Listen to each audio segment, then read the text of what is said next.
La filosofía está hecha para conocer la verdad, pero no una verdad que cierra, sino una que abre caminos.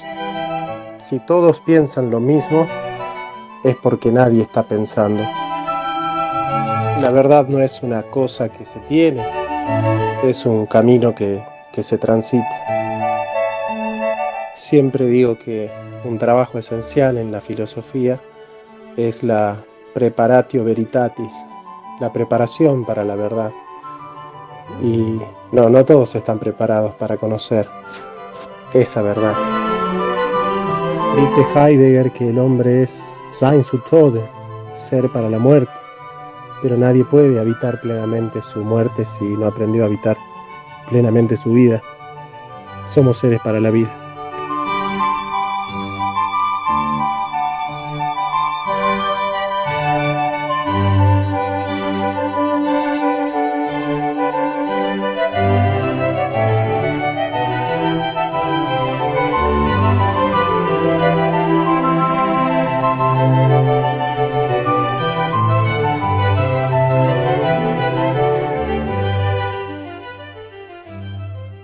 Muy bien. Muy bien, hoy es formalmente la última clase en vivo. Seguramente nos vamos a encontrar muchas veces, porque a mí me encanta dar clases, así que vamos a encontrarnos. La importancia del tomismo en el siglo XXI. ¿Qué importancia tiene el tomismo para el siglo XXI? Y les voy a hacer algo que nunca les enseñé. Vamos a confrontar la metafísica de Santo Tomás con la metafísica de Marx para entender los dos Sí. mundos que están viniendo, ¿no? Santo Tomás y Marx, ¿no? Pero esto no tiene nada que ver con izquierda y con derecha, es mucho más importante y mucho más profundo que izquierdas y derechas. Marx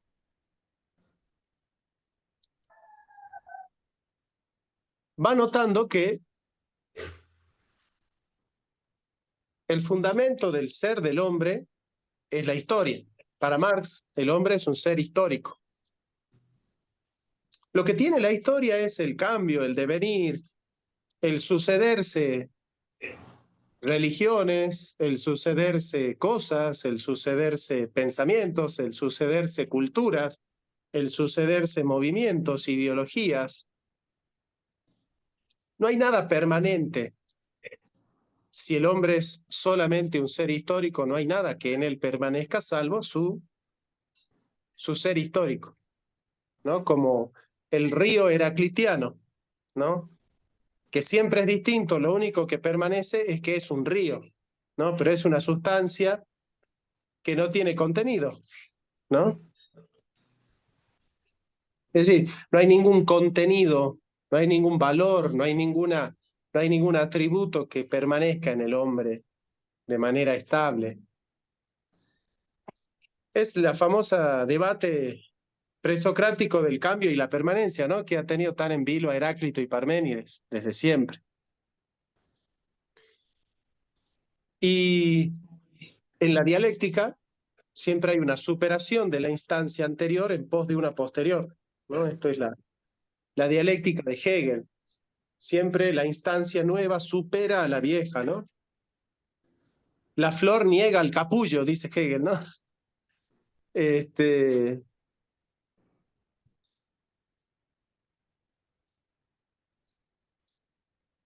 y todo lo sólido se disuelve en el aire. La burguesía, que es la clase social más revolucionaria que hay, todo lo disuelve en el aire. ¿Por qué? Porque la burguesía necesita que todo se convierta en un fetiche, en una mercancía de oferta y de demanda. Es por eso que izquierda y derecha trabajan en tándem. La izquierda le quita valor a la vida humana a través de la pena de muerte y del aborto. ¿Quiénes son los que militan la pena de muerte y el aborto? La izquierda. Y la izquierda le quita el valor a la vida humana. Y después vienen los liberales a comercializar con la vida humana. ¿Quiénes son los que ponen las clínicas? ¿Los marxistas que están en la calle o los grandes magnates del capitalismo financiero? Entonces, la izquierda devalúa la vida para que la derecha pueda hacer negocios con la vida. La izquierda devalúa la identidad sexual para que la derecha pueda venderte la clínica en la cual te vas a operar. Trabajan en tándem, ¿no? Es por eso que pasar de izquierda a derecha, de socialistas a liberales, es como pasar del sartén a la olla, digo yo, ¿no? Saltar del sartén a la olla, ¿no? Te estás ardiendo en el sartén y saltas a la olla, y saltas de la olla al sartén, la verdad que o destruyen económicamente a los pueblos, o destruyen espiritual y culturalmente a los pueblos. ¿Y por qué es importante el tomismo? El tomismo es importante porque en el tomismo nosotros vamos a encontrar la virtuosidad para entender los cambios como accidentales y entender que en lo sustancial nada en la vida humana puede cambiar. En la vida humana nada puede. ¿Por qué? Porque en el tomismo existe la posibilidad de entender el cambio como accidental y la permanencia como sustancial. Entender en el hombre que el hombre tiene muchas libertades. El hombre puede elegir cómo, no qué, ser. El hombre no puede elegir qué va a hacer, si va a ser un animal racional y político o va a ser otra cosa. El hombre no puede elegir si va a ser varón o mujer. No puede elegir si va a ser social o antisocial. No puede elegir si va a ser político o antipolítico. No puede elegir si va a ser viviente o no viviente. Si va a ser un ser carenciado o no carenciado. El qué es el hombre, esto el hombre no lo decide. La esencia primera del hombre, el hombre no la decide. El hombre no puede decidir si eso no es un animal, si eso no es un racional, si eso no es un político, si eso no es carenciado, limitado, contingente. No puede decidir si es creado o no creado. Eso está fuera de... no está disponible. El hombre es lo que es, no lo que uno quiere que sea. ¿Pero qué está disponible? ¿Cómo? El cómo. ¿Cómo voy a ser racional? ¿Cómo voy a usar mi racionalidad? ¿Cómo voy a desarrollar mi vida? ¿Cómo voy a desarrollar mis talentos? ¿Cómo? El cómo. Nuestra libertad no está en elegir qué somos, sino en cómo vamos a ser lo que somos. Entonces, la esencia primera del hombre son aquellos atributos que no están disponibles al cambio, que son sustanciales. En cambio, la naturaleza segunda del hombre son aquellos atributos que están disponibles a el más o el menos, el sí o el no.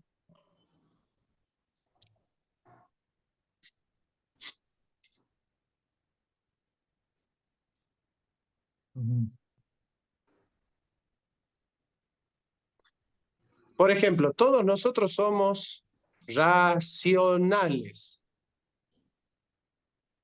Todos somos racionales. Incluso el doctor Guerrero. Todos somos racionales, ¿no?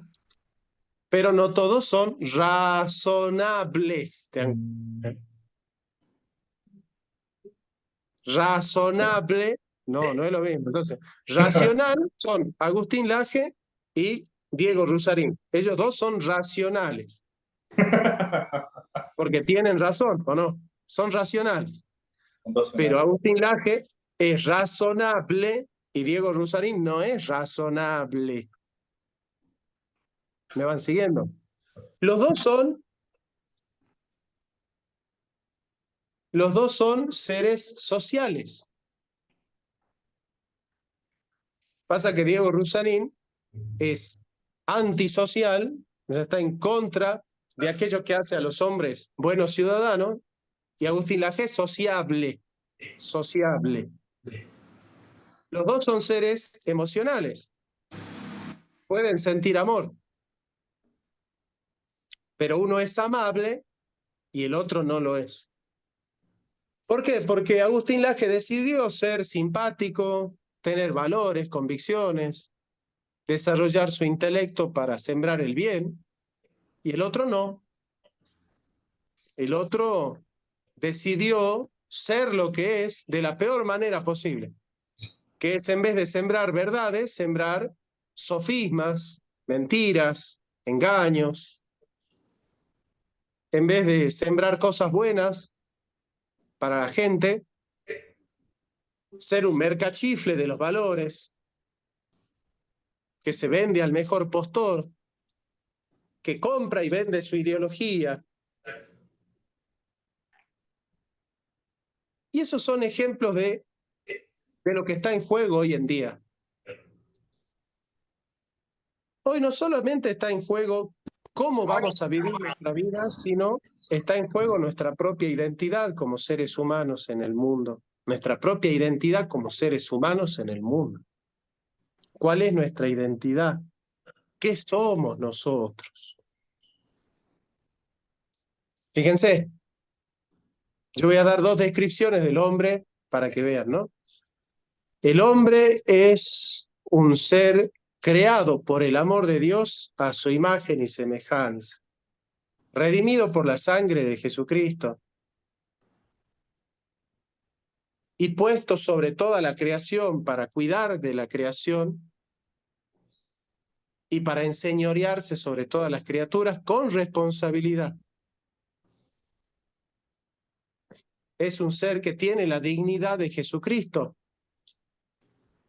valioso, único e irrepetible,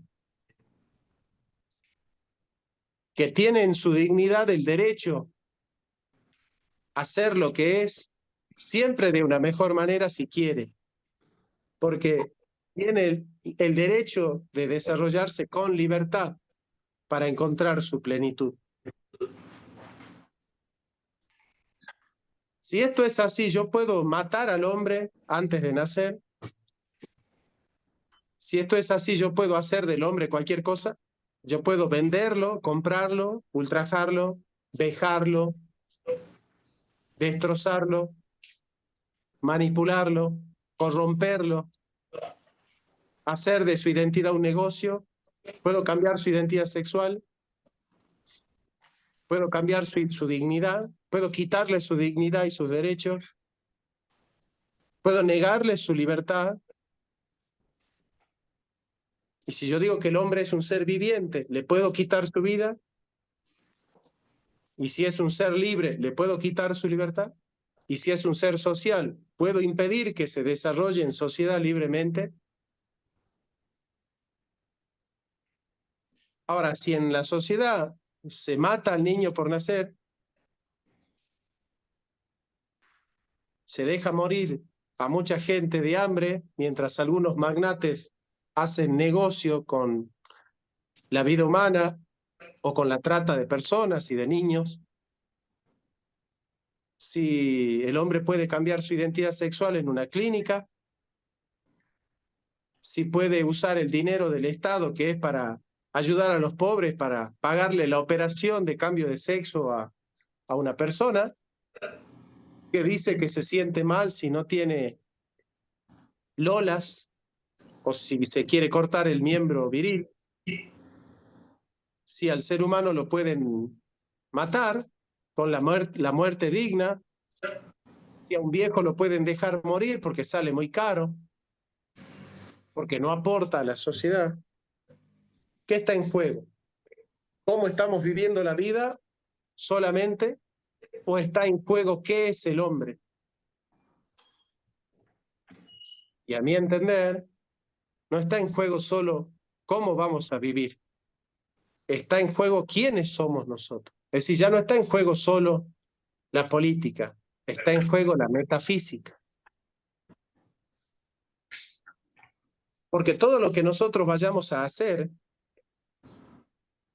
comprar, vender, decir, callar, amar, decir, querer, pensar, buscar, jugar, tocar, bailar, todo lo que vayamos a hacer,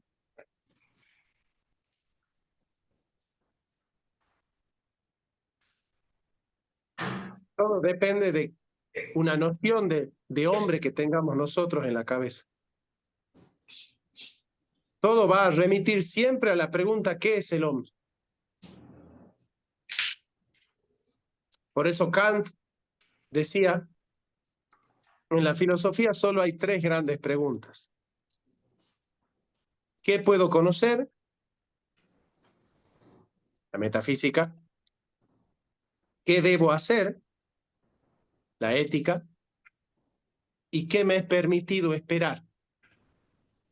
La historia, la religión. Pero esas tres preguntas se resumen en qué es el hombre, dice Kant. ¿Qué puedo conocer? ¿Qué es el hombre como ser racional? ¿Qué debo hacer? ¿Qué es el hombre como ser libre? ¿Y qué me es permitido esperar? ¿Qué es el hombre como ser histórico y espiritual? En el fondo, la pregunta central en la filosofía es, ¿qué es el hombre? Que es la misma pregunta que se hace el salmista cuando dice, ¿qué es el hombre para que cuides de él? ¿Qué es el hombre para que cuides de él? ¿Qué es el hombre? El hombre es simplemente un animal evolucionado, es un mono evolucionado. ¿Qué es el hombre? Un conjunto de partículas que luchan por la subsistencia. ¿Qué es el hombre? Simplemente una voluntad de poder. ¿Qué es el hombre? ¿Un correlato de fuerzas en la lucha por los medios de producción? ¿Qué es el hombre? ¿Un conato que quiere seguir viviendo? ¿Qué es el hombre? ¿Un Un, inconsciente encarnado en el lenguaje? ¿Qué es el hombre? ¿Un sujeto sujetado por las tramas del poder? ¿Qué es el hombre? algo que desea, una cosa que quiere, diría Freud. Como dice Hegel, ¿qué es el hombre? ¿Un sujeto que desea deseos?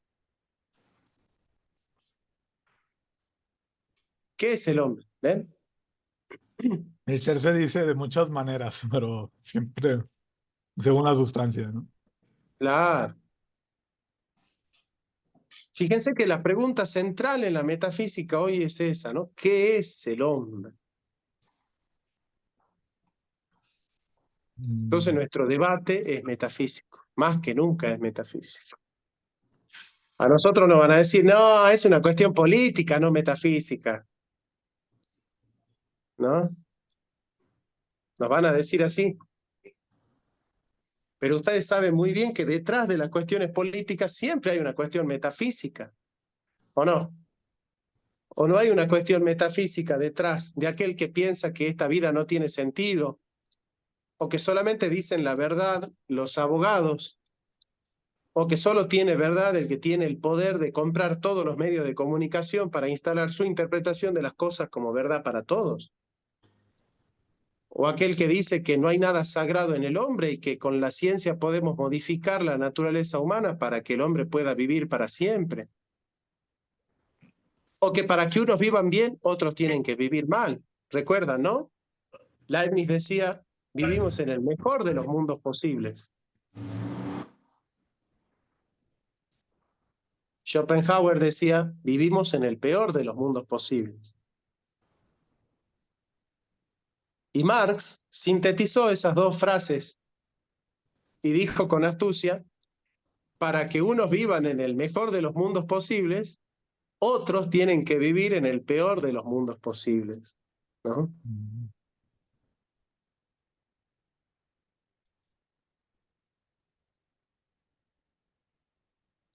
Y desde un cierto ángulo, el hombre más espiritual está cerca de los ángeles. Y el hombre carnal y salvaje está cerca de las bestias. Y Nietzsche dice que el hombre es la soga tendida entre la bestia y el Übermensch, el superhombre, ¿no? El hombre comienza, así habló Zaratustra y dice, el hombre no es más que algo que deba de ser superado. ¿Qué has hecho para superar el hombre? La grandeza del hombre está en ser un puente y no una meta. Lo que en el hombre se puede amar es que es un tránsito y un ocaso. Y estamos en la era del ocaso, el ocaso de los ídolos, el ocaso de Dios, el ocaso de Occidente, el ocaso de los valores, el ocaso del hombre, el ocaso de la libertad, el ocaso de la identidad, el ocaso de la naturaleza, el ocaso de la verdad, el ocaso de la belleza. Estamos en la era de que los artistas triunfan sin talento. Y hoy el arte ya no tiene talento. ¿Sí? Estamos en la época del arte sin belleza. El arte que no tiene que ver con lo sublime, con lo bello, con lo bueno, con lo verdadero. El arte que no eleva el espíritu del hombre, que lo rebaja hasta las bestias. Es por eso que la música más popular es aquella donde se perrea. ¿Qué es perrear? Moverse como un perro. Envío-te. ¿Y en qué momento los perros se mueven así? ¿Se dan cuenta? Ese es el paradigma. Nosotros queremos que te comportes como un perro en celo.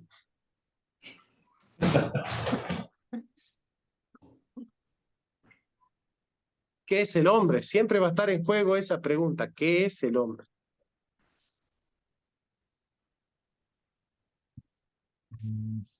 Por eso les digo,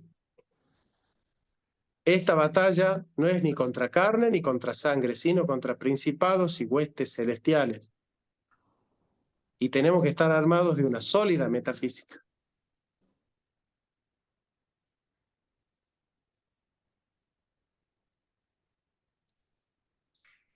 Nosotros vamos a dar un curso sobre Kant ahora, que comienza en 2 semanas, cuando Arturo termine el video de promoción.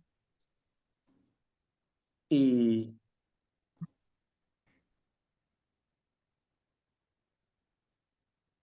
con Kant vamos a estudiar los fundamentos metafísicos del mundo moderno.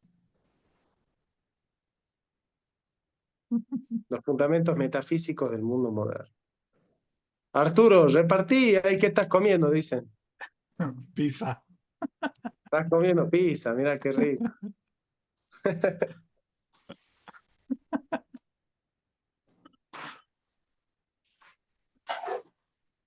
Hay un libro central para la batalla hoy que es El puesto del hombre en el cosmos de Max Scheler. El puesto del hombre en el cosmos. Si el hombre es meramente un animal racional, que solo por una diferencia específica es distinto a las bestias, su dignidad no es sagrada. Por eso los griegos podían abortar y matar a otros. Porque la vida para los griegos no era sagrada.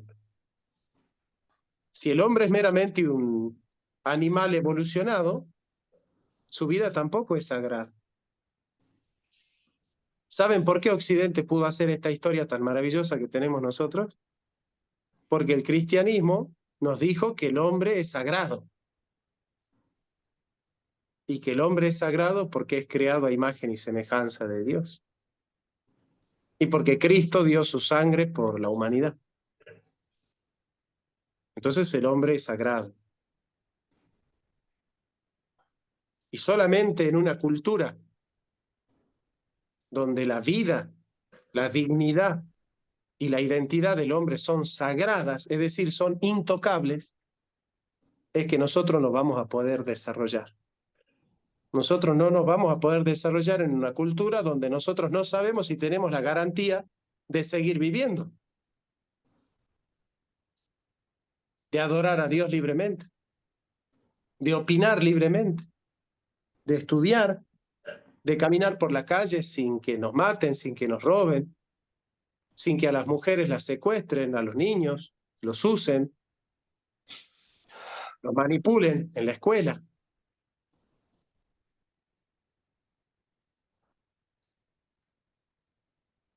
¿Y por qué quieren sembrar la paranoia? Porque ellos siembran la enfermedad y después te venden el remedio, que es más Estado. ¿Hay inseguridad? Sí. Entonces necesitamos más Estado para que te proteja. ¿Hay pobreza? Sí. Necesitamos más Estado para que te dé de comer.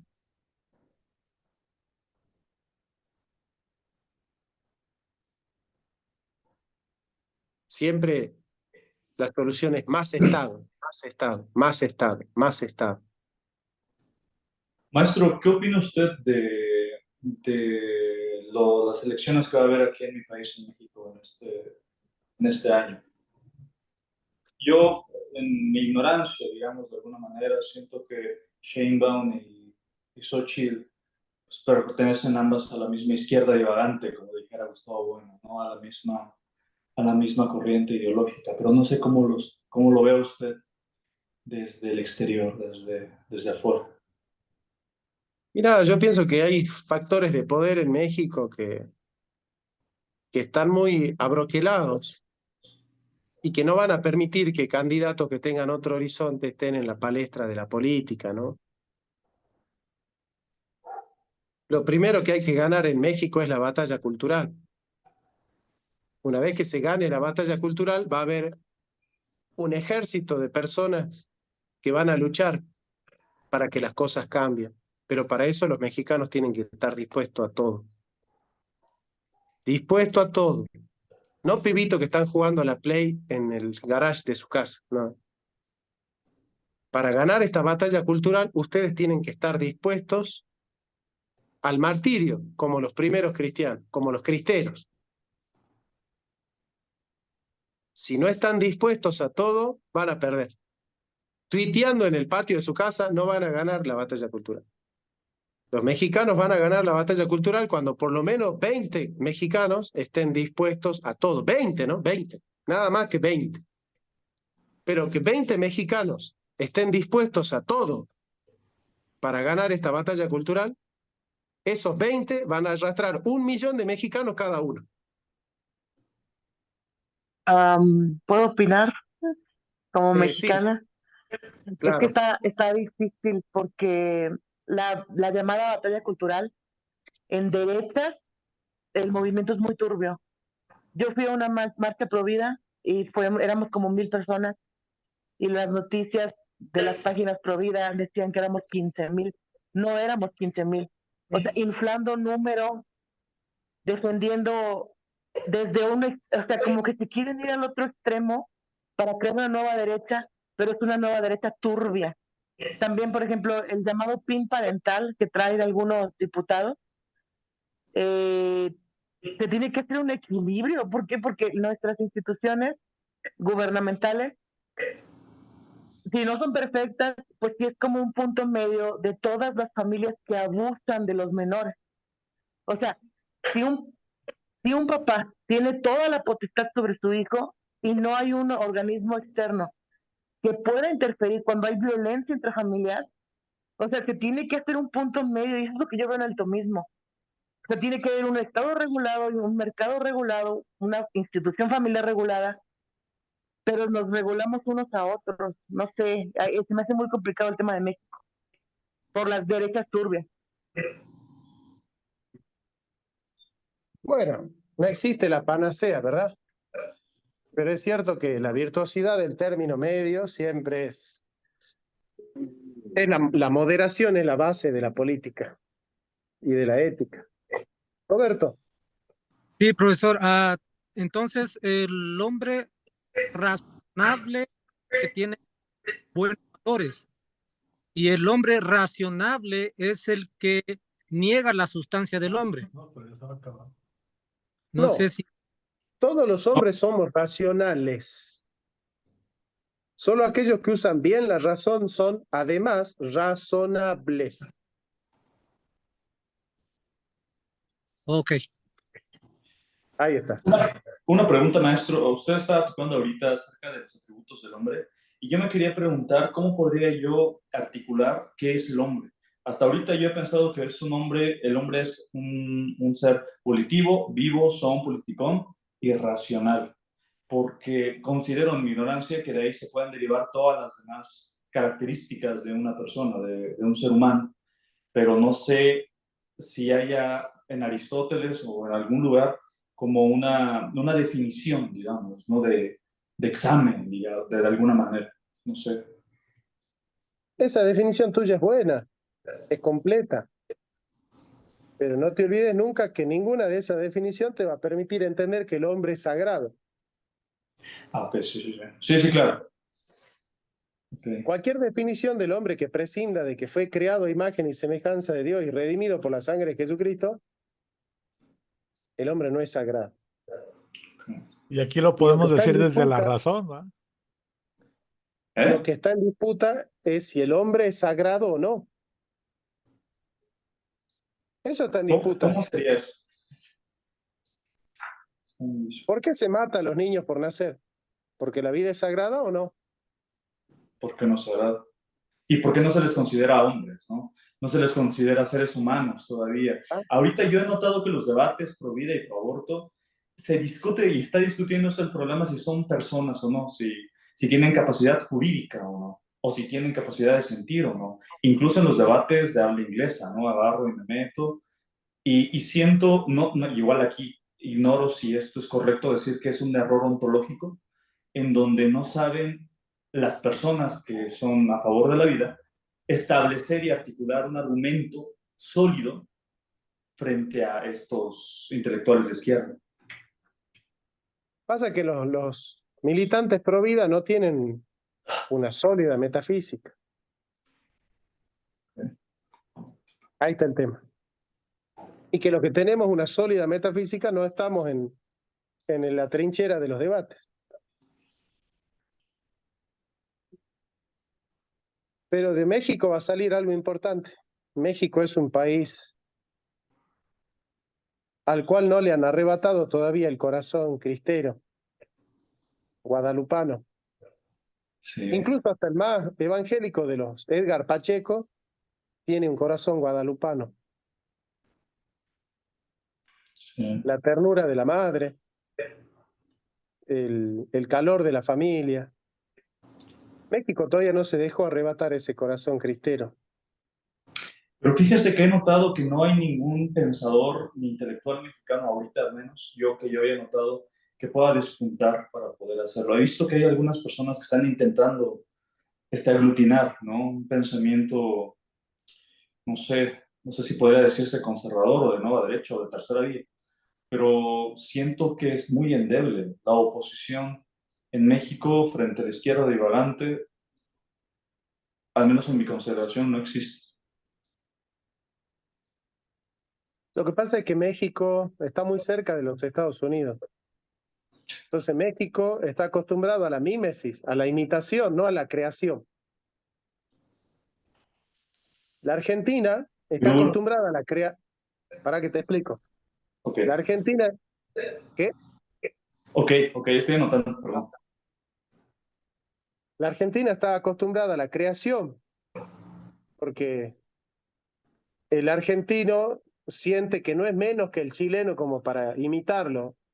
El argentino siente que no es menos que el uruguayo, que el boliviano o que el colombiano para imitarlo. Faltan Sí, 3 minutos. Sí, ya terminamos, ya terminamos. En cambio, el argentino tiene que crear porque no tiene que imitar en Hispanoamérica. El mexicano está acostumbrado a imitar lo que pasa en Estados Unidos. Entonces el mexicano no sabe crear, está acostumbrado a imitar y no a crear. El mexicano va a poder irrumpir en la batalla cultural cuando el mexicano aprenda a crear y a dejar de imitar. Cuando se deje de contentar con ser el patio trasero de los Estados Unidos y comience a ser la cabeza de Latinoamérica. Para México es mejor ser el patio trasero de los Estados Unidos que ser la cabeza de Latinoamérica. Es curioso el mexicano en eso, ¿no? Pero justamente porque no se atreve a crear, vive de imitar. tiene que leer a Kant, el mexicano tiene que ser más kantiano, aplicar la imaginación trascendental para crear el horizonte del futuro. Y en ese horizonte, el mexicano podrá emanciparse a sí mismo de estar tan lejos de Dios y tan cerca de los Estados Unidos, y poder emancipar al menos todo Centroamérica, que orbita en torno a México. Pero no lo hará sin antes cortar con los lazos del imperio. No estoy hablando de lazos económicos o culturales, estoy hablando de lazos espirituales. El mexicano se siente honrado de ser colonia de los Estados Unidos.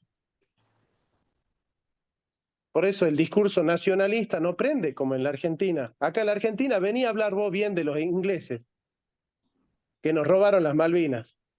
Venía a hablar bien de los ingleses acá en la Argentina y fíjate cómo te va. En la Argentina todos somos nacionalistas.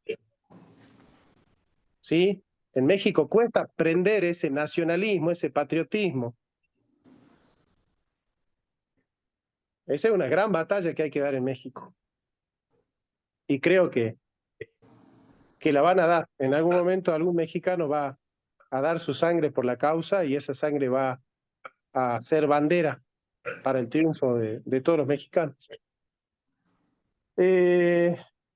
Arturo, ¿hacemos otro link? Sí. Vamos. Pero si, por ejemplo, los progres sostienen que no hay ser humano, por ejemplo, que niegan eso, ¿cómo se puede combatir eso? ¿Cómo se puede combatir el nihilismo? Claro. Si ya de por Con sí buena- niega todo. Uno no puede entregar fe en el ser. Nosotros sabemos que el ser existe, pero no lo podemos demostrar. Los ingleses les llaman compromiso ontológico. Solo después de haber hecho un mundo mejor a través de nuestra fe y de nuestra filosofía es que podemos convencer a los que no están convencidos. Por los frutos los conoceréis. Demos buenos frutos con nuestra metafísica y vamos a convencer a los otros. Esa es la salida. Félix. Profesor, Entiendo, gracias, profe. Bueno, vamos a preparar entonces la próxima clase, vamos a ver la remoción y los temas que le interesa a Arturo. No hay profesor, problema. ¿puedo hacer otra pregunta? Por supuesto, amigo. Ah, como sabes, soy salvadoreño y quisiera saber, como tomistas, ¿qué lectura se podría dar? Entendiendo, por cierto, desde la clase que nos está dando de hoy sobre el hombre, todos los hombres son racionables, pero algunos son razonables. Desde esa perspectiva, entonces, cómo se le puede dar una lectura cuando en un país tenemos un grupo que asesina impunemente al ciudadano de bien, pero cuando por razones, bueno, que no entendemos, aparece en El Salvador un presidente que apoya al pueblo que en alguna medida entiendo que es razonable en contra de un grupo que asesina impunemente desde el tomismo? ¿Cómo podemos hacer una lectura a eso? No sé si me di a entender. Mirá, es un hecho sociopolítico, ético, humano. Siempre que está en juego el hombre, el valor, la dignidad, el tomismo aparece como un fundamento, ¿no? Contra facta non fit argumentum, contra los hechos no hay argumento. Nosotros tenemos una promesa. Siempre va a triunfar el amor sobre el odio, el bien sobre el mal, la verdad sobre la mentira, siempre, siempre. Siempre va a triunfar. Porque en la verdad, en el bien, en la belleza, está el ser. Ser es ser uno, ser bello, ser bueno y ser verdadero. Felipe nos preguntaba cómo combatir el nihilismo con ser. ¿Qué es ser? Es ser uno. Encontrar la unidad formal de la sustancia humana. Somos seres vivientes. Amamos la vida. Somos seres racionales. Con ser, la belleza, el arte para la belleza y lo sublime. Vamos a hacer arte bello. Vamos a salvar al hombre con buen arte, con buena filosofía, con buena política, con una buena vida, con ser, con el ser. Nosotros vamos a salvar el mundo sin usía, con el ser. Tenemos que salvar el mundo con el ser. Y los trascendentales son trascendentales porque son convertibles con el ser. El ser en cuanto indivisible es uno. El ser en cuanto apetecible es bello. El ser en cuanto querible es bueno. El ser en cuanto inteligible es verdadero. ¿Y cómo vamos a combatir el nihilismo? Con la unidad, con la belleza, con la verdad y con el bien. Siempre desde el ser. El fundamento es el ser, nunca la nada. El ser, el ser. Siempre es mejor ser que no ser. Ok, entonces desde el tomismo lo que, según lo que estoy entendiendo, es darle el valor al humano. A toda la creación. No somos antropocéntricos los tomistas. Ok, gracias, Es profesor. cuidar la tierra, cuidar al otro ser humano, cultivar una relación con Dios, cuidarnos a nosotros mismos. Eso es ser tomista. Es amar a Platón, amar también la verdad, amar a Dios. Gracias, Cristina, profesor. Profe, tengo Me una despido duda. porque tengo que entrar a mi servicio del domingo. dale, Gracias, querido, Roberto. un abrazo. Cris, Sí, tengo una duda, no es tomista, bueno, más o menos. ¿Qué le vio Nimio de Anquín a Hegel? Lo tengo dándole vueltas en mi cabeza porque me aventé la entrevista de Vuela con Silvio y no estoy entendiendo qué le vio a Hegel, si conoció a Fabro, si supo del tomismo realista. ¿Cómo hizo él sus deducciones? no lo sé, No, no lo sé, no lo sé. Eso no lo sé. es que Voy a me llama la decir, atención por el ser visto desde América, me vuela la cabeza, y más por lo que decías ahorita de los mexicanos. El argentino pues tiene abuela, tiene estos pensadores, filósofos. Creo que el mexicano es súper malincista, por eso somos muy cálidos con el extranjero. Y sí somos el patio trasero de Estados Unidos. Casualmente, los que medio intentan rescatar el origen tan importante son los progres, pero de mala manera. Se van como a un extremo inde, inde, de los indígenas, pues quieren rescatar a los indígenas. Y me llamó la atención eso del ser visto desde América y qué le puedo sacar, pero al saber que es hegeliano, no sé por dónde irme. Y bueno, no sé si me puedes dar algún consejo.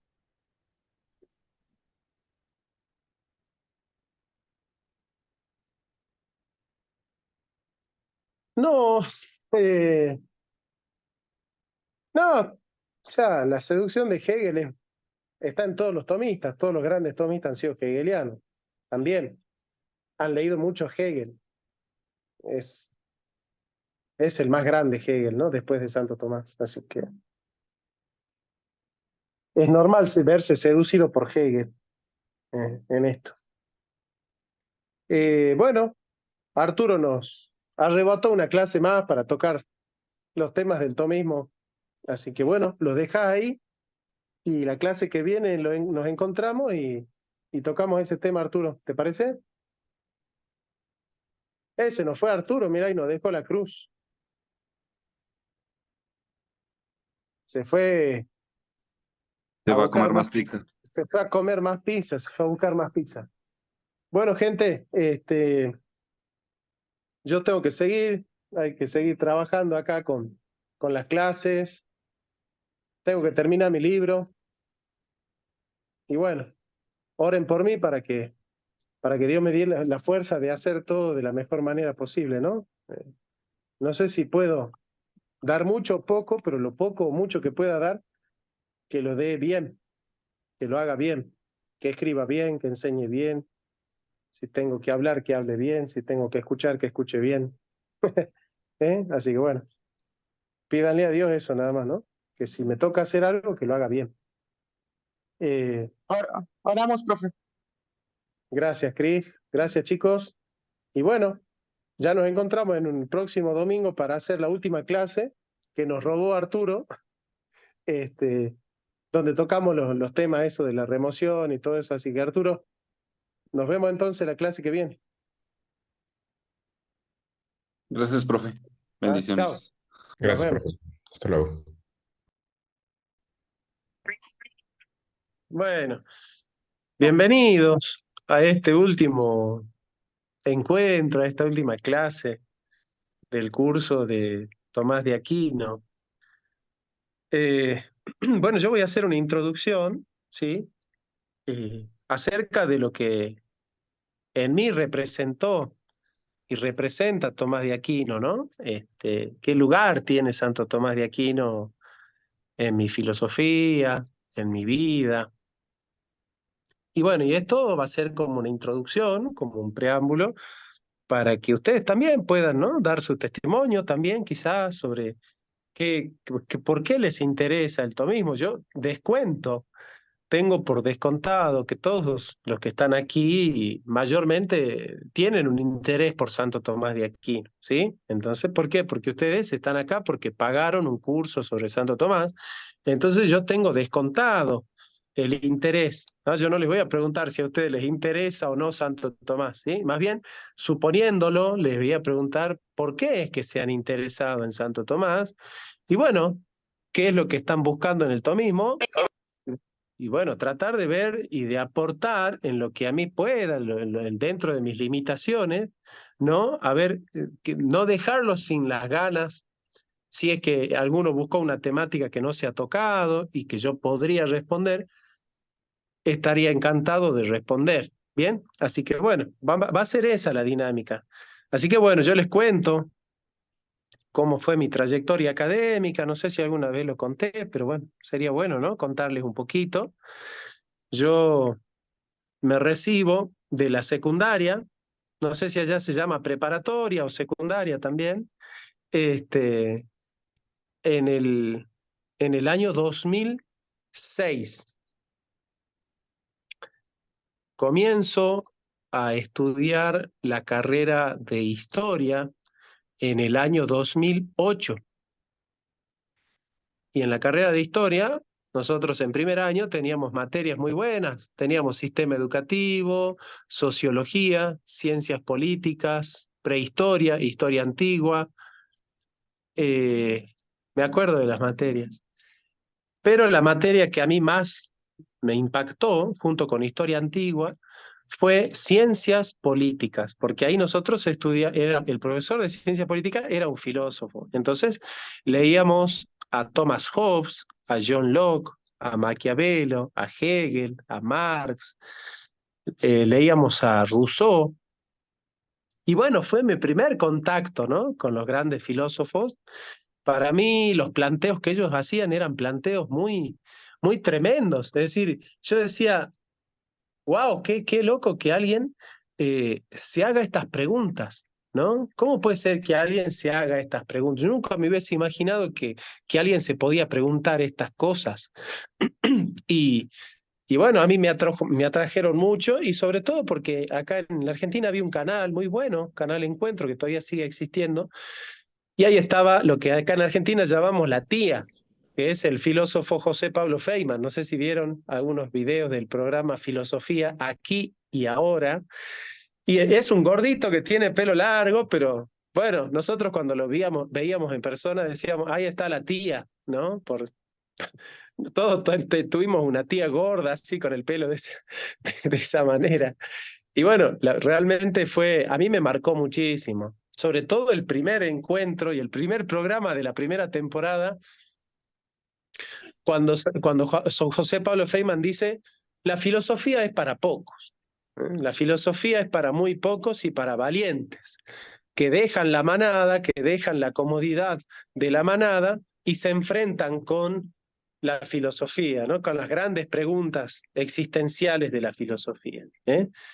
Y el vulgo, no pierde el sueño por qué hay algo y no más bien nada. O cuál es la diferencia entre ser y ente. Pero si alguno de ustedes pierde el sueño con esas preguntas, es porque ustedes son muy diferentes, son distintos. Y bueno, pertenecen a una raza de gente muy, muy extravagante, y eso para mí es muy apasionante. Y bueno, es emocionante, ¿no? Conocer a alguien que pueda perder el sueño por esas preguntas filosóficas importantes. Recuerden que Kierkegaard dice en el Tratado de la Desesperación, para el filósofo las cosas que son importantes del mundo, para él son una risa. Y las cosas que para el mundo son una risa, para el filósofo lo son todo, ¿no? Entonces eso es lo que caracteriza a un filósofo, que lo que le interesa a todo el mundo, que es el dinero, la fama, el poder, satisfacer sus necesidades, esas cosas que para todo el mundo son las más importantes, para el filósofo son una porquería, ¿no? Y lo que para el mundo es una porquería, la vida espiritual, la profundidad, las grandes preguntas, que para el mundo son una porquería, para el filósofo son un tesoro, ¿no? Entonces, es importante valorar las cosas que este mundo desprecia y despreciar las cosas que este mundo valora, ¿no? Bueno, ahí yo cursé historia desde el 2008 al 2012, y en el 2012 empecé con filosofía, ¿no? Y me recibí en el 2016. Y yo conocí a Santo Tomás cursando historia de la filosofía medieval y confrontaba con Santo Tomás desde el paradigma de Sartre y de Heidegger, desde el existencialismo. Y trataba de encontrar en Santo Tomás respuestas existenciales a planteos existenciales, y encontré una frívola metodología escolástica de, bueno, parecería que Dios tiene cuerpo. ¿Por qué? Porque todo ente está compuesto de cuerpo y alma. A esto respondo que el cuerpo es potencia con respecto al alma, y ya dijimos que Dios no tiene potencia, sino que es acto puro. Entonces, a la primera objeción respondemos tal cosa, y a la segunda objeción tal otra. Contra esto la Biblia dice tal otra, y contra esto San Agustín dice esto otro. Y me parecía que es una exposición muy frívola, ¿no? Muy fría la escolástica, con un lenguaje cuasi matemático, ¿no? De los problemas filosóficos, y muy alejado del lenguaje de San Agustín en las confesiones, ¿no? Que él, qué sé yo, confiesa que se masturba, por ejemplo, y que sufre, ¿no? Por la masturbación, ¿no? Entonces, digamos, en los círculos analíticos se dice entonces que allí donde Santo Tomás hace una filosofía muy racional y muy lógica y muy abstracta, San Agustín pone el cuerpo en lo que dice, ¿no? Y eso, yo como existencialista tenía como esa mirada, ¿no? Me gustaba más San Agustín. Pero después encontré el candor de una persona muy agradable en Santo Tomás, que se está enfrentando con los grandes problemas de la humanidad, y sobre todo que se está tomando en serio lo que él estudia y lo que él dice, o lo que Dios dice, ¿no? Y en la racionalidad, que no es una racionalidad fría ni abstracta la de Santo Tomás, sino que está enfrentándose con cuestiones profundas de la existencia, encontré la respuesta a los grandes planteos, o el marco teórico que servía de fundamento para los grandes problemas de la humanidad. Y todo problema bien resuelto en la filosofía tiene su lugar en el tomismo. Todo planteo bien resuelto dentro de la filosofía tiene su lugar en el tomismo. Eso es lo que les voy a decir, ¿no? Y bueno, y con esto,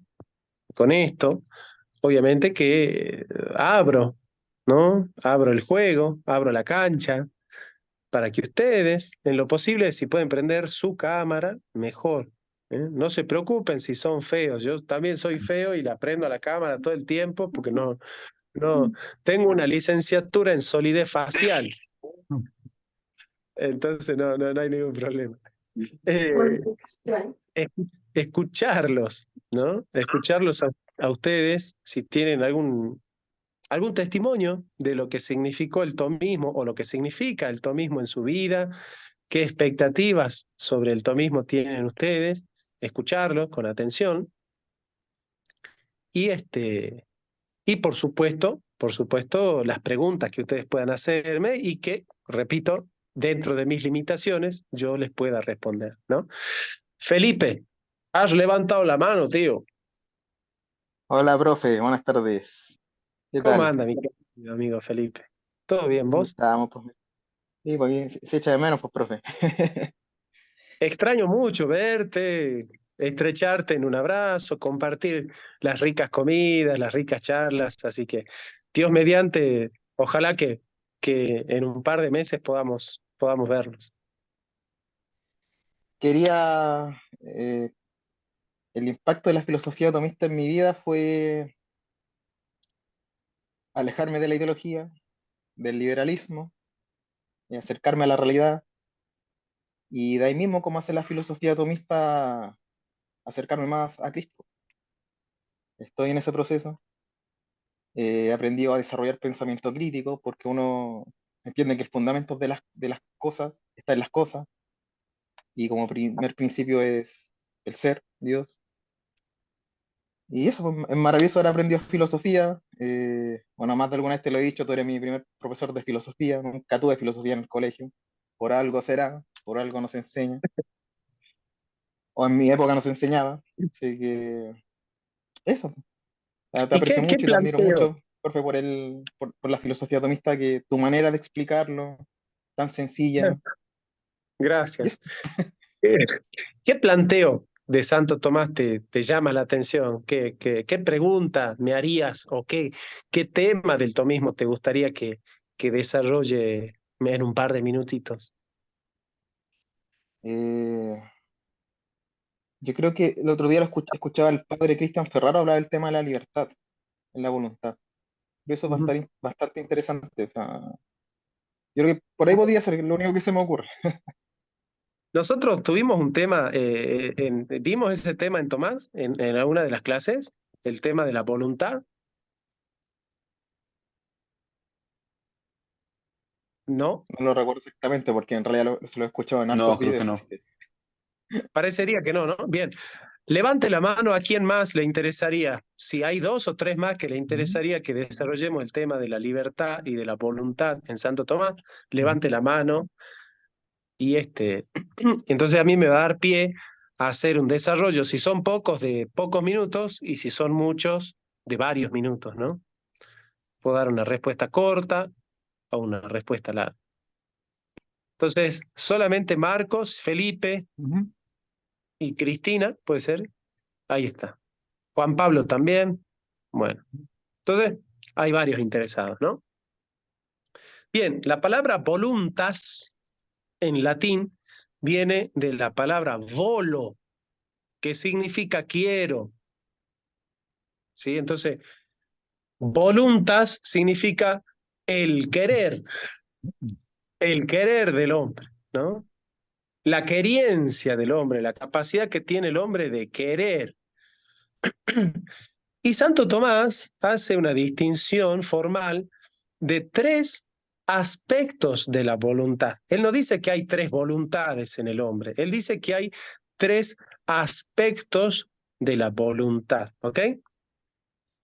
La voluntas ut natura, la voluntas ut facultas y la voluntas ut ratio, ¿no? La voluntas ut natura es la voluntad como naturaleza. Santo Tomás dice que la voluntad como naturaleza está hecha para el bien, sobre todo en la Summa contra los Gentiles y en el comentario de la sentencia de Pedro Lombardo, dice, la voluntad está hecha para el bien. Ese es el objeto de la voluntad. La voluntad siempre que se mueva, se va a mover en función del bien, ¿no es cierto? En función del bien. Es su objeto natural. La voluntad se quiere, o sea, se elicita en función del bien, se mueve buscando el bien. Es imposible que la voluntad se mueva buscando otra cosa que el bien, ¿no es cierto?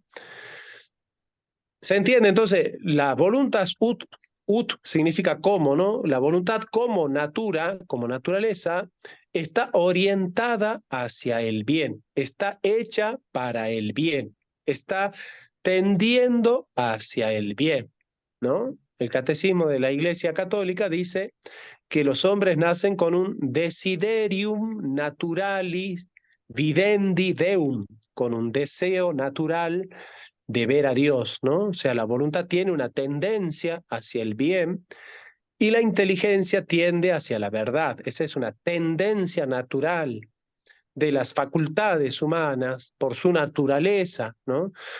Aristóteles también comienza la metafísica diciendo todos los hombres desean, tienden por naturaleza al conocimiento. Desean saber por naturaleza.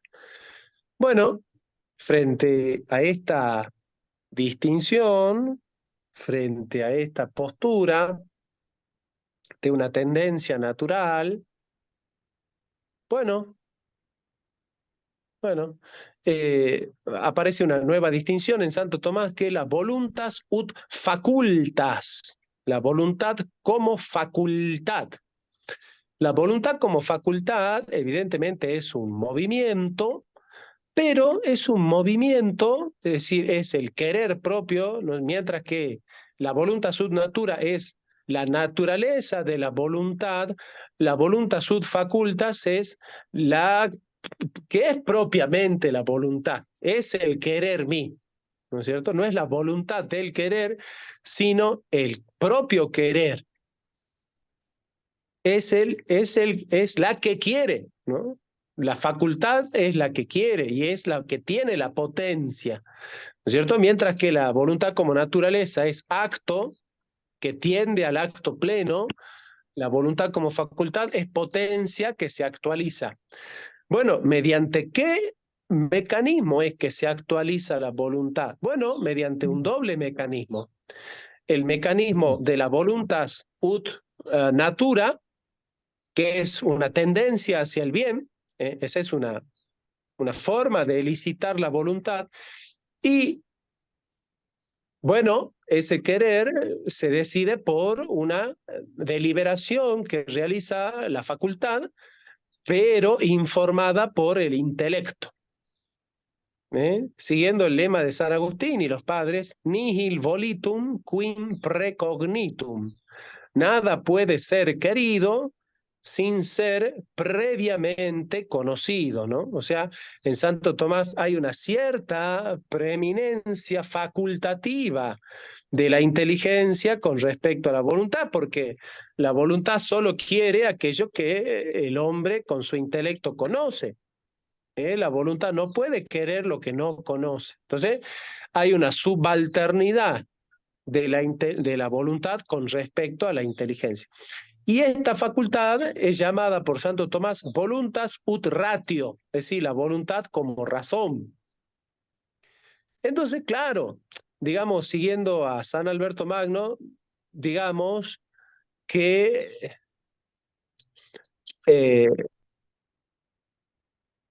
la característica propia de la voluntad es la libertad.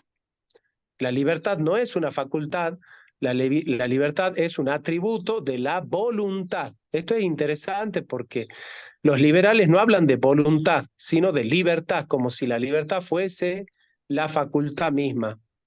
La voluntad, la libertad no es una facultad, la libertad es un atributo de la voluntad, pero la voluntad no puede querer cualquier cosa. Y lo explica bien Schopenhauer, dice, el hombre puede hacer lo que quiera, pero no puede querer cualquier cosa. No puede querer cualquier cosa. Porque el hombre está determinado primero por una inclinación natural hacia el bien y segundo, determinado por lo que conoce del bien, ¿no es cierto? Entonces, hay quienes buscarán el bien.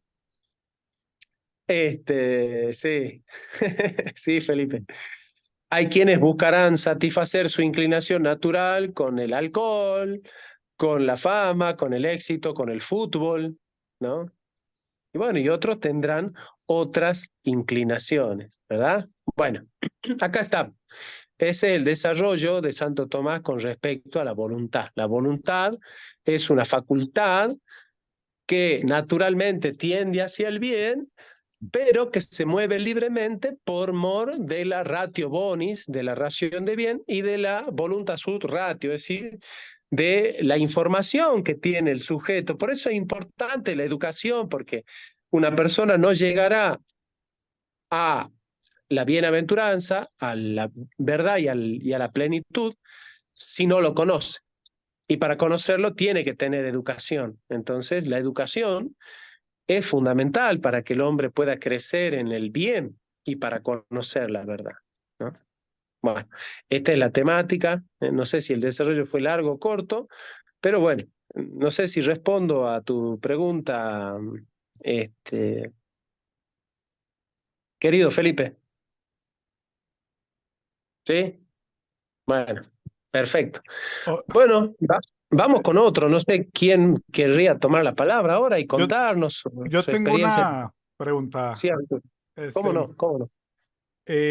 digamos que ahora sí que para que igual tú no tú dices si estoy bien, si está bien así como el planteamiento o no, tú nos confirmas. Diremos entonces que lo que o confirma la existencia del ser en Santo Tomás principalmente es entonces en rigurosamente es el hecho de que los entes arrojados al universo, necesariamente, bueno, están compuestos tienen el acto de ser comunicado y para eso significa que están en potencia por tener esencia, ¿no? O sea, que el acto de ser y la esencia significa que estuvieron, ¿es así? O sea, que el acto de ser y la esencia significa que estuvieron en potencia de ser lo que son. Y por estar en potencia, que un ser en acto lo hizo de pasar de potencia en acto, eso sería, digamos, rigurosamente lo que confirma que no son lo primero, ¿no? De que hay algo más que tienen una causa y por eso no pueden ser, el ente no puede ser lo primero. ¿Es así como se podría decir? En grandes líneas sí, pero se harían ajustes finos para que las expresiones queden mejor, ¿no? Ujú, En primer lugar, no es que el ente fue potencia y ahora es acto. El ente siempre es acto y potencia. No, ujú, nunca deja de estar en potencia, ¿sí? ujú, Recordad que el ente nunca puede estar en potencia y en acto sobre la misma propiedad, ¿eh? ujú, O se está frío en potencia y caliente en acto, o se está caliente en potencia y frío en acto, pero no se puede estar frío y caliente a la vez en potencia y en acto. La misma entidad no puede estar en esas dos situaciones, ¿no? Pero el ente, como no puede tener todas las perfecciones en acto puro, bueno, algunas las tiene en acto, otras las tiene en potencia, pero las potencias son potencias de una naturaleza. Es decir, César, por ejemplo, va a ser perfecto cuando sea perfectamente hombre, pero no cuando sea perfectamente paloma o licuadora. ¿Se entiende? O sea, la perfección de una entidad es la perfección de una naturaleza. Entonces, nosotros no nos vamos a realizar sino en el marco de nuestra naturaleza. Es ujú, la naturaleza el marco a través del cual nosotros nos vamos a perfeccionar.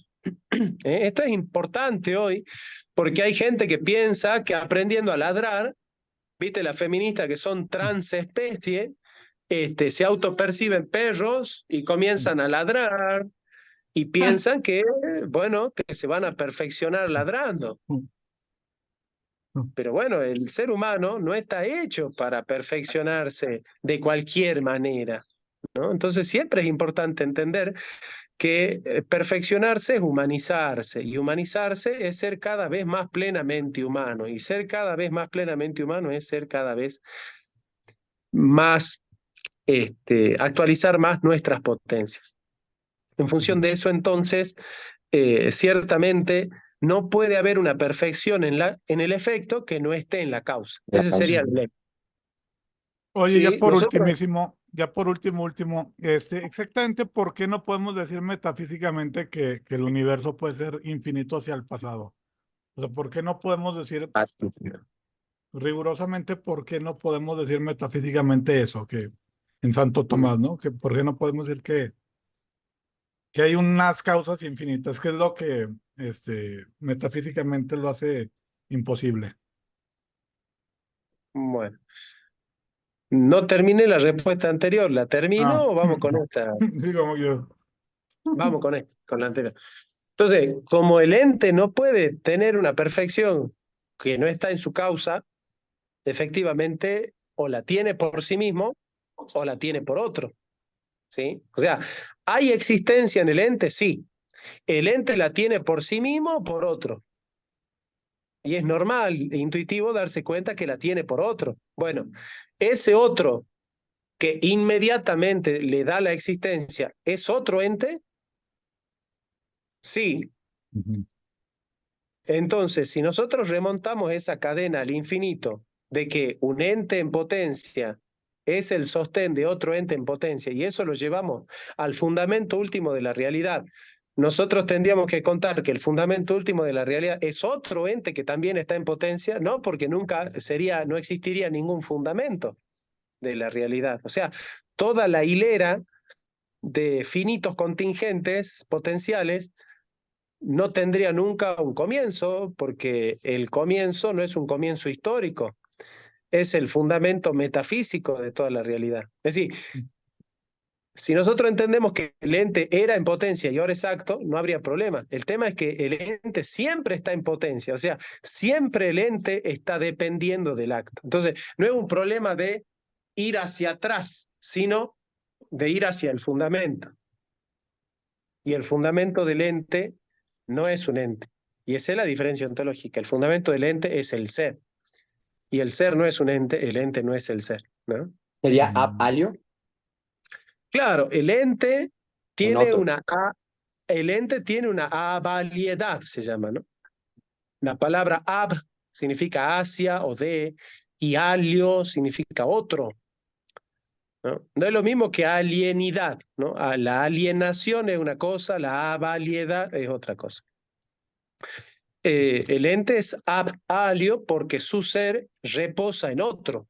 Está en él, pero reposa en otro. En cambio, el ser de Dios es aceidad, in se. O sea, el ser de Dios está en él mismo y él no lo recibe de otro, no lo toma de otro prestado, no lo participa de otro. Nadie le comunica el ser a Dios, ¿sí?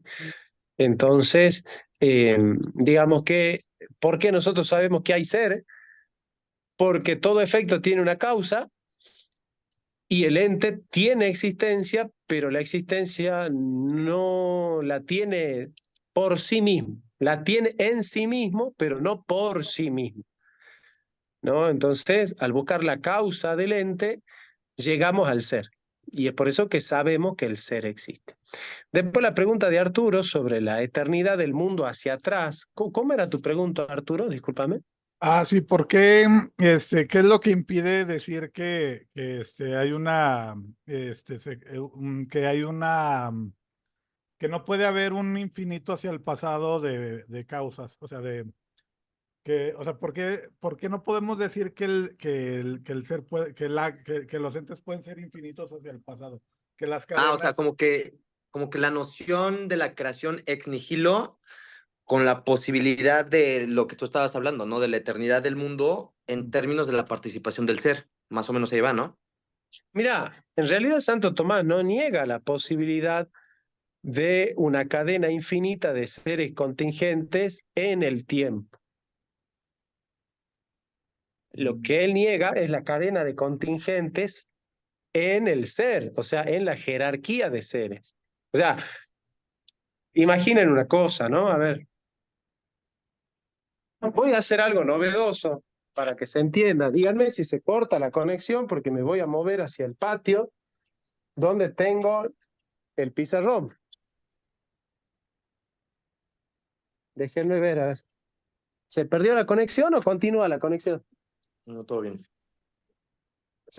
¿Hay conexión? Sí. Bueno, sí. ¿Ven el pizarrón ahí o no? Dale. Bueno.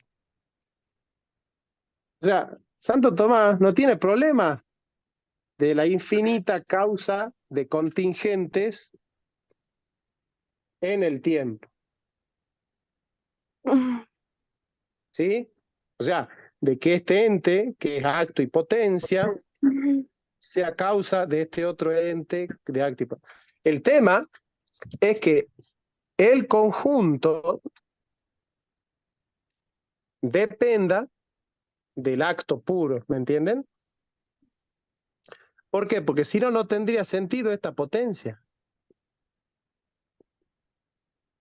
O sea, esa potencia está siendo actualizada a cada momento, no por lo que este acto recibe del acto del otro, sino por lo que este acto participa del acto puro, ¿me entienden? Díganme si me entienden o no. Sí, o sea, están siendo sostenidos por el acto puro de ser. Claro. Entonces Santo Tomás dice, esta cadena histórica en el tiempo podría ser eterna, pero sin embargo el universo seguiría siendo contingente, porque la contingencia del mundo no se da porque pudo no haber sido, sino porque está pudiendo ser en relación con el acto puro. O sea, solamente es posible un universo eterno en función de que desde la eternidad participe del acto puro. ¿Me entienden ahí? Entonces Santo Tomás dice, aunque todo el universo entero eternamente exista, esa eternidad está marcada por la potencia y el acto. Por lo tanto, seguiría siendo contingente y seguiría participando del ser puro. Y esta participación es propiamente la creación. Es decir, que la creación no es un acto en el tiempo, sino que es un acto de comunicación del ser. Y como todos estos entes de manera eterna reciben por participación el acto del ser, reciben el ser por comunicar, por comunicación. Entonces, podría el universo ser eterno y sin embargo ser creado. ¿Me entendieron? Es más o menos lo que explicabas en la Trinidad, ¿no? Que Dios... ¿Sí? ¿Puedo preguntar una? Sí, César, sí. Esta sí como que es la última que tengo. ¿Cómo se podría articular la concepción de la causalidad divina en Santo Tomás en relación con la noción de la providencia divina y la relación con el problema del mal en el mundo? Es decir, cómo nosotros podemos matar, considerando la distinción tomista entre la causa primera y las causas secundarias, así como que la idea de que Dios es la causa de todo lo que es y de lo que es bueno en cada ser. Y para eso, mi pregunta última sería, ¿cómo en ese sentido deberíamos interpretar nosotros los milagros en la Biblia? Porque no he llegado a eso en Santo Tomás. No te entendí bien, pero tu pregunta es, ¿cómo puede ser que Dios, siendo todas las causas de todas las cosas, no sea causa del mal? Más bien, podamos operar el mal estando en él. Podamos matar estando en él. Ah, bueno, vos querés que yo te responda lo que el Santo Tomás puede. A ver, eso vos se lo escuchaste a Aristarco, ¿no? Es el... Aristarco. Con el debate, ajá, así. El penúltimo, creo. Sí. En realidad esa temática se la enseñé yo a Aristarco, no sé si se acuerdan, en un debate. Ajá. Y Aristarco se quedó en eso y la utiliza siempre, ¿no? Yo ahí cuando lo veo, Sí, sí, Sabes sí. que siempre se mete en eso porque sabe que es un tema. Bueno, ciertamente, ¿no? A ver, El planteo. hay un planteo correcto de Santo Tomás y otro incorrecto. El planteo incorrecto es decir que hay Dios y el ente que está afuera.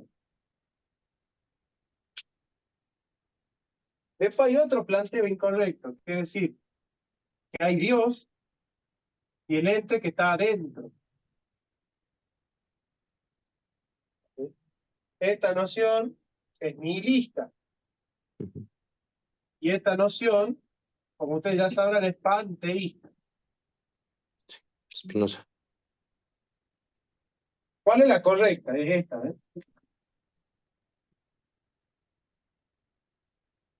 Ciertamente Dios y en el ente hay participación de todo el ente entero, En el ente. pero hay un aspecto en la vida del hombre que es la imperfección, el pecado, el error. ¿Eh? Dios no puede participar de todo esto. Y esto tampoco participa del ser de Dios. Porque en este aspecto, en el ser humano hay un aspecto positivo que es el ser de Dios en todo su ser. Pero el hombre también tiene en su vida la nada que lo nadea, diría Heidegger, ¿no? Sí, sí. Nada, nada. La nada no puede ser participada, porque no es un efecto, es un defecto. No. No es efecto, es defecto. Entonces no es un bien creado, sino que es ausencia del bien creado. Ya. Esta Sí. ausencia, esta falta, surge por un defecto, no por una perfección.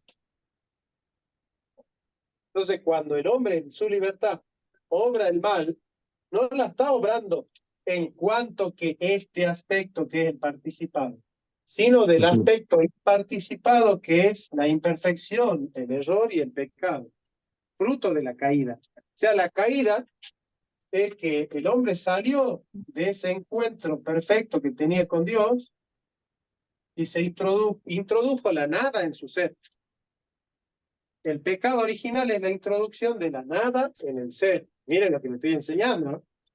Entonces, esa nada al hombre lo va vaciando, por eso la nada es una guerra con el ente. Eso lo sabe muy bien Felipe, porque hay un filósofo en Chile que se llama Heineken, o Heineken, creo que se llama, desarrolla cómo hay un conflicto entre la nada y el ser en la política y en la filosofía.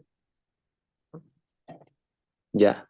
Y, por ejemplo, en eso que desarrolla Santo Tomás en causa primera y causa segunda, y cómo Dios en las causas segundas no puede ir en contra de su propia naturaleza y ley, ¿cómo nosotros tenemos que acercarnos al texto, claro, en hermenéutica,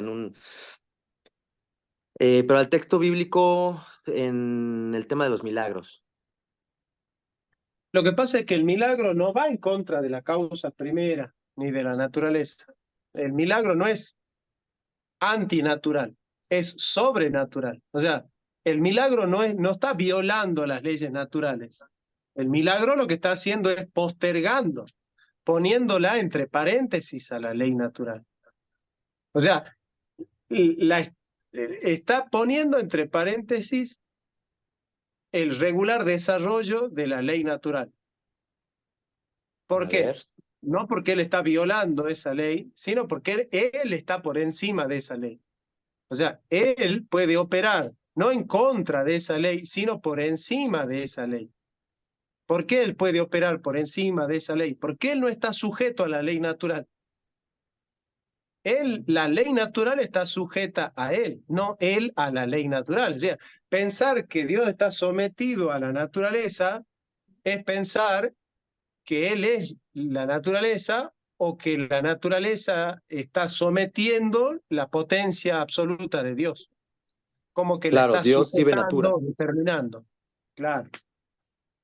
Pero la naturaleza no es una determinación de Dios. ¿entiendes? La naturaleza es una creación de Dios, pero no es una determinación de Dios. Ese es el error de Spinoza. Entonces, el milagro no es antinatural, sino que es sobrenatural. Es decir, Sobre. está sobre la ley de la naturaleza, no está en contra. ¿Por qué? Porque Él no la cambia. No es que Dios pase un milagro, Él cambia las leyes de la naturaleza. Simplemente las está poniendo entre paréntesis, pero vos fijate que fuera del milagro, la naturaleza sigue funcionando como funciona. No es que Él cambia las reglas, Él hace que esas reglas se someta a su voluntad, que es distinto, y eso es el milagro. Bien, gracias. Ahí está. Che, buena pregunta la que me están haciendo, ¿eh? Bien, Profe, ¿considera Andrés. usted que, no sé si lo había escuchado, pero considera usted que hay más de 5 vías en Santo Tomás? Claro, sí, sí, sí, hay como 13. Ya en algún momento le voy a hacer un video mostrándole las otras maneras de explicar la existencia de Dios, pero bueno, a través de otros procedimientos. Él no dice que son las únicas, él dice, bueno, estas me parecen suficientes por ahora, dice. Pero en otros libros ensaya otra manera, ¿no?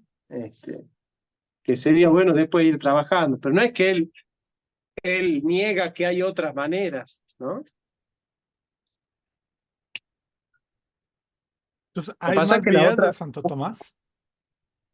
sí, hay otras que se han ido encontrando en algunos otros textos, pero bueno, hay que buscarlas, desarrollarlas bien.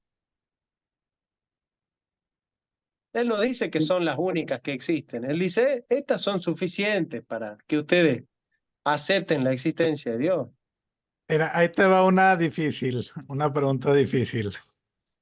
A ver, Dado que de alguna manera Kant es como el que propone la metafísica como más contraria a Santo Tomás, ¿qué crees tú que le respondería a Santo Tomás a Kant si lo hubiera tenido la oportunidad de responderle, digamos, su paradigma? ¿Qué le habría podido responder Santo Tomás a Kant? o sea, que Kant hace bien en partir de la experiencia sensible, pero hace mal en desconectarla de las categorías del entendimiento. Entonces, Ah, las categorías del entendimiento son una creación del sujeto inmanente. En cambio, en Santo Tomás son abstraídas del ente material.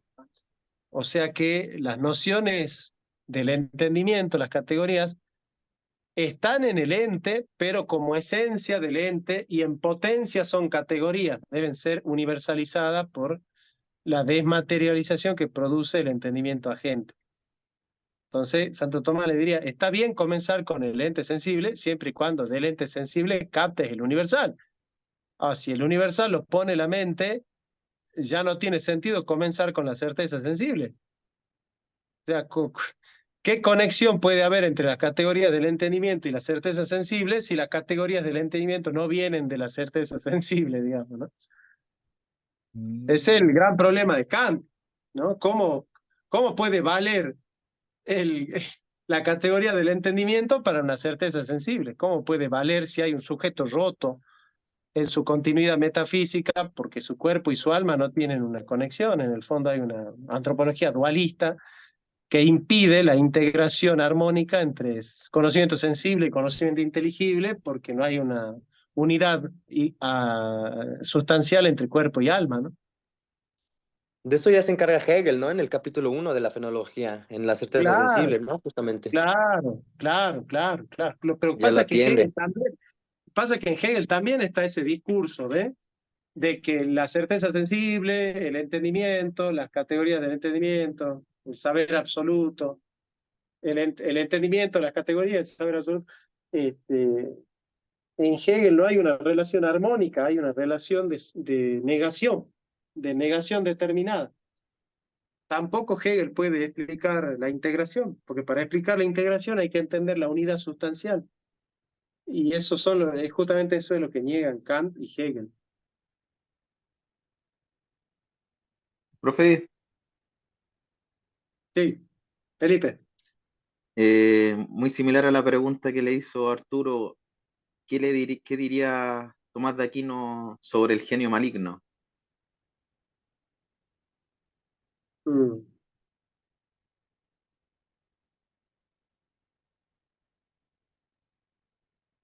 Uf. eh,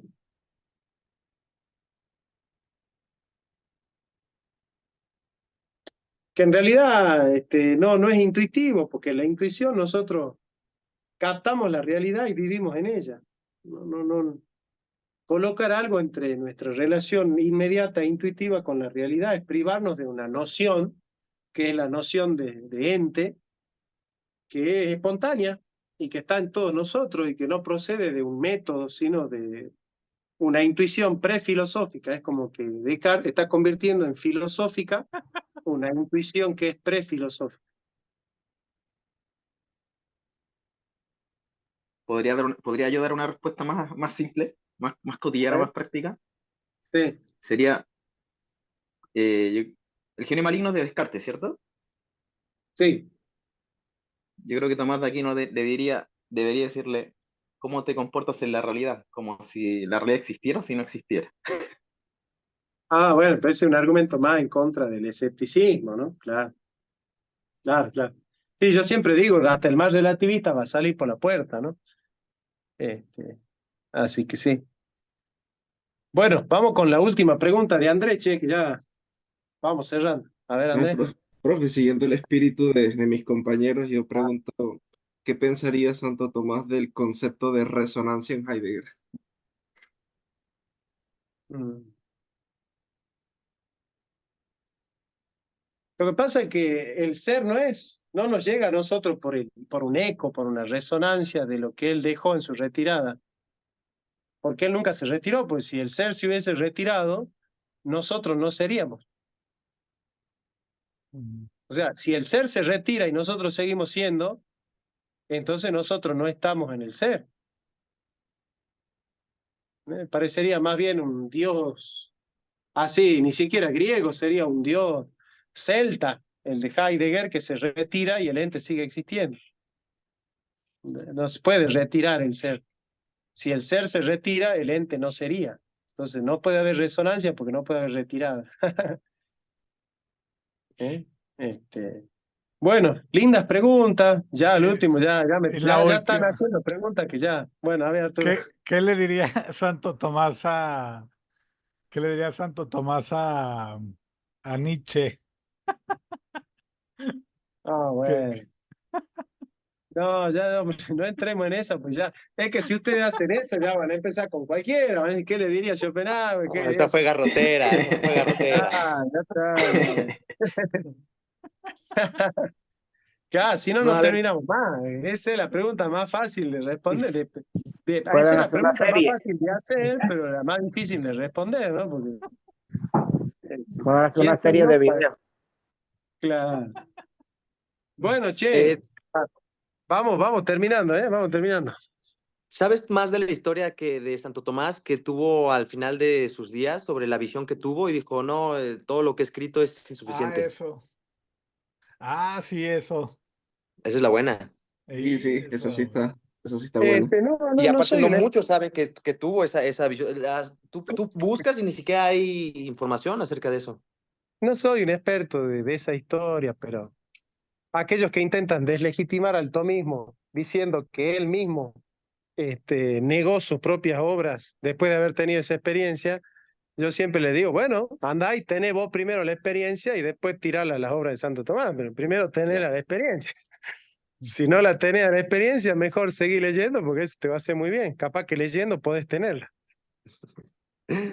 O Está sea, bien. él la tuvo por ser quien era, no por no ser, ¿me entendés? O sea, él tuvo la experiencia de Dios por ser tomista, no por no ser tomista. Entonces, que alguien quiera usar la experiencia de Santo Tomás en contra de Santo Tomás, bueno, es muy gracioso, ¿no? ¿Y sabes un poco más acerca de qué fue, dónde fue, o así como detalles? Ah, no, sé que tuvo dos. La primera fue que en una celebración eucarística, este, que se quedó en silencio durante una semana. Y la segunda ya fue ya que él archivó pluma y tintero, dejó de escribir la Suma Teológica y fue Reginaldo de Piperno el que termina de escribirlo. Pero no sé ni cuándo, ni la sucesión de una y otra, ni dónde fue. No lo estudié eso, pero lo puedo leer y lo podemos trabajar. Pero se ve que era así, ¿no? O sea, tú ves lo que cuentan y, por ejemplo, cuando estaba en sus peregrinaciones, llegaba a los castillos, lo sentaban y de repente estaban todos cenando y de repente Tomás se paraba y decía, ya lo tengo, ¿no? Y así, era así, ¿no? Ah, Más o menos. sí, era muy absorto. Absorto. Sí. Sí. Bueno, che, ha sido un gustazo hacer el curso de Santo Tomás con ustedes, siempre en toda despedida, en todo fin, aunque nos sigamos viendo todos nosotros, siempre hay una nostalgia, ¿no? De aquello que termina, ¿no? El espíritu humano no está hecho para las despedidas.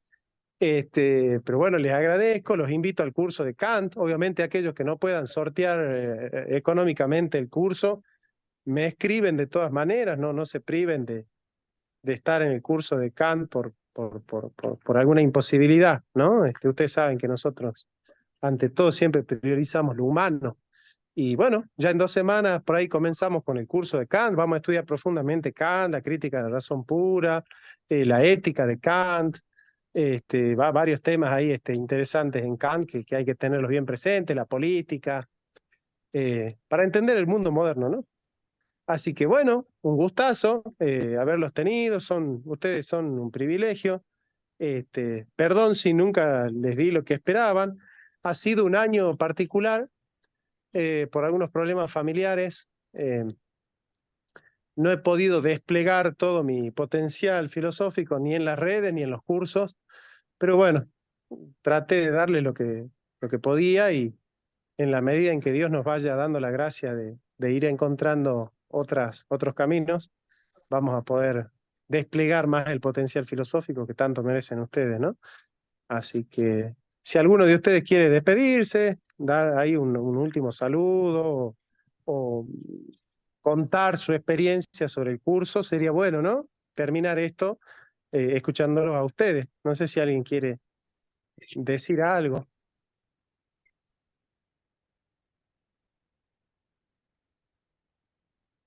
Cristina, vamos con Cristina. Nada más quiero darte las gracias, profe, porque estuve bueno, arrancó esto en agosto, ya tiene tiempo acabándose.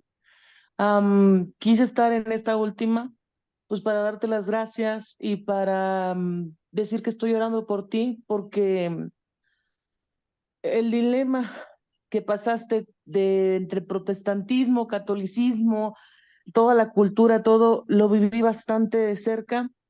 Me llevo una muy buena amistad de aquí, un católico, que lo que yo me llevo del curso es respetar el orden de las cosas, que el intelecto prima lo que hacemos y lo que sentimos, y me llevo también el testimonio interno de la fe. O sea, cuando explicaste de cómo Fabro separa la autonomía integrada del debate que tuviste con Urbina, me llevo también eso porque veo la fe desde la fe y la tengo como un tesoro. O sea, no necesito hacer apologética tal cual para yo ser cristiana.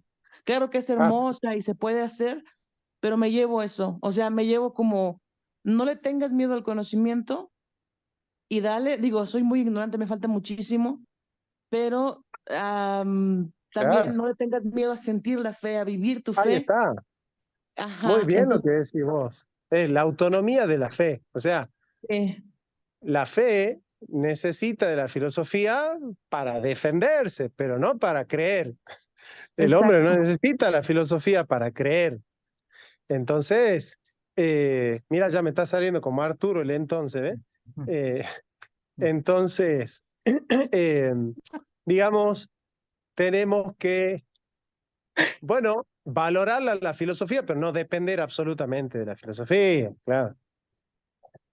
Muchas gracias, profe, que estés muy bien y bendiciones. Bendición. Bueno, Gentuza, gracias por todo. Muy bien. Ah, sí, ahí está el aro de Vázquez, ¿cierto? Mirá vos, qué curioso que son ustedes, que cantaba ahí. Meta, che. Bueno, nos vemos en el próximo encuentro, a algún lado ahí que nos crucemos, o cuando vaya a alguno de sus países. Nos vemos. El curso Les de mando Kant. Vamos al curso de Kant, me escriben y se meten ahí en el curso de Manuel Kant. Saludos a todos ustedes, Dios los bendiga.